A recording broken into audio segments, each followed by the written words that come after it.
আসসালামু আলাইকুম। কেমন আছেন সবাই? আশা করি ভালো আছেন। আমাদের অন্তর্বর্তীকালীন সরকার রাষ্ট্র সংস্কারে ব্যর্থ হয়ে যাচ্ছে।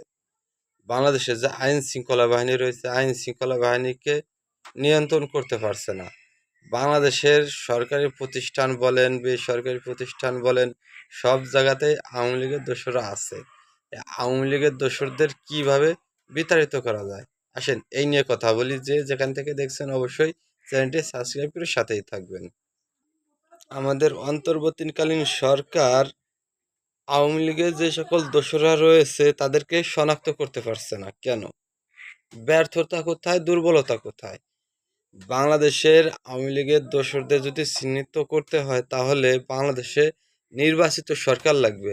নির্বাচিত সরকার ছাড়া আওয়ামী লীগের দোসরদের চিহ্নিত করা সম্ভব না।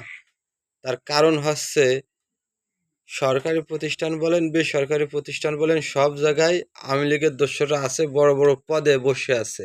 এই কারণে আওয়ামী লীগের দোসরদের খেদানো সম্ভব হচ্ছে না।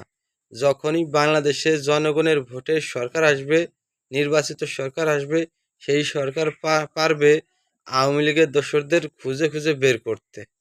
যখনই নির্বাচিত সরকার খুঁজে খুঁজে বের করতে পারবে আওয়ামী লীগের দোসরদের, তখনই আওয়ামী লীগের দোসরদের বিতাড়িত করা সম্ভব। তার আগে বিতাড়িত করা সম্ভব না। চোখের সামনে একটা লোক খুন হয়ে যাচ্ছে, আইন শৃঙ্খলা বাহিনী চেয়ে চেয়ে দেখছে।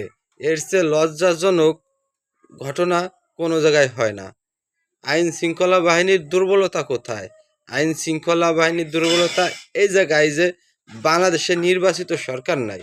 ডাক্তার মোহাম্মদ ইউনূস অনির্বাচিত সরকার। এই কারণেই আইন শৃঙ্খলা বাহিনীর জনগণ, প্রশাসন সন্ত্রাসীর সামনে মাথা উঁচু করে কথা বলতে পারছে না। বাংলাদেশের নির্বাচিত সরকার থাকাকালীনও প্রশাসন বাহিনীরা পাবলিক সামলাতে হিমশিম খেয়ে গেছে। আর এখন তো অনির্বাচিত একটি সরকার রয়েছে, কিভাবে সম্ভব? বাংলাদেশের নির্বাচনকে ধ্বংস করার জন্য, পিছনে ফেলানোর জন্য একটি চক্র, একটি মহল উঠে পড়ে লেগেছে। তার কারণ হচ্ছে নির্বাচন যত দেরিতে হবে এক শ্রেণীর লোক, এক শ্রেণীর দলের ততটা উপকার হবে। যে যেখান থেকে দেখছেন অবশ্যই চ্যানেলটি সাবস্ক্রাইব করে সাথেই থাকবেন। আপনাদের মূল্যবান মতামত কমেন্টে জানিয়ে দেবেন।